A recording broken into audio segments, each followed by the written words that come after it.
have it on good authority that an afternoon stroll is not only good for the body, it's good for the soul. Words of wisdom from Dr Mamphela Ramphele. I've always loved nature. And here on the promenade, you've got the city, the vast expanse of the ocean, and then you've got these beautiful mountains, always reminding you that you are at the tip of the great African continent. So it's healing, it's energizing, but it is also good for my body to get walking exercise, because that's what's good at this age. I think what happens as you get older, you become more forgiving of yourself, and so you take stress much better.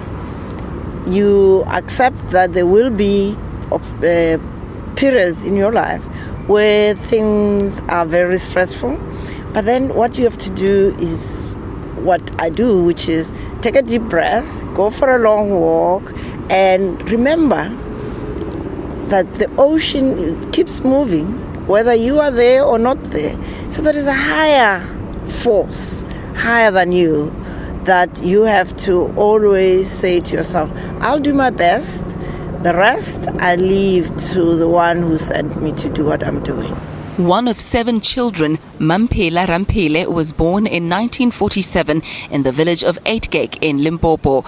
She finds solace in an afternoon or early morning stroll such as this one.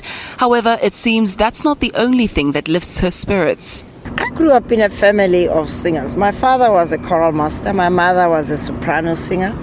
And in the family, I'm the only one with a croaky voice. The rest have got beautiful voices. But the ever-determined Mamphela has never been one to give up. Believe you me, it's a croaky voice. I sing at the cathedral. I go to St. George's Cathedral for my services. And I sing, hearty singing, knowing that mine is a croaky voice, but I sing alto. I don't try anything higher. Be that as it may, she was not about to sing us a tune or two. I don't think so. I don't think your listeners deserve to be assaulted. The jovial mood quickly turned somber at the mention of her name. You know what makes me sad? It's not annoyance, it's sadness. That here I live in a country with 11 official languages. And I have a name that is always out there in the public domain. And very few people make it their business to learn to pronounce it. And I even had a very unsettling experience one evening after talking to a largely white audience.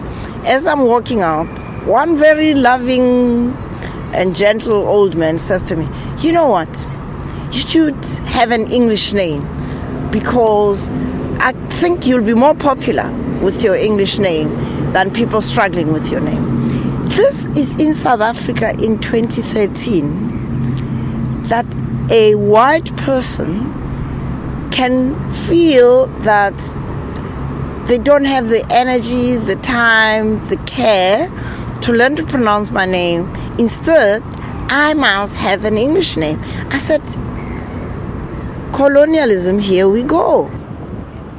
Mamphela's parents were both school teachers, a noble profession which she could have easily pursued, but she chose to persevere against the socio-political and economic odds to become a medical doctor.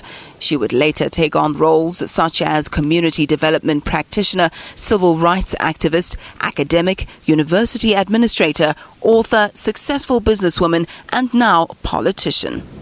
I throw myself into everything I do, whether it is loving my grandson and granddaughter, loving all of you. I mean, I genuinely have this overflowing love for this country that drives me.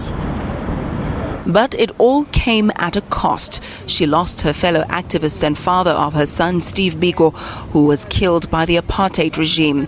She was unable to spend as much time with her 2 sons as she would have liked, and her health took a knock during her stay at the World Bank. So I wondered, was it all worth it? I would do it all over again, because my career has been shaped by what needed to be done. I became a doctor because I had an interest in science and I couldn't be a scientist. So I became a doctor. And once I choose a career, I put my life into it. Ayanda Ali Payne, Cape Town.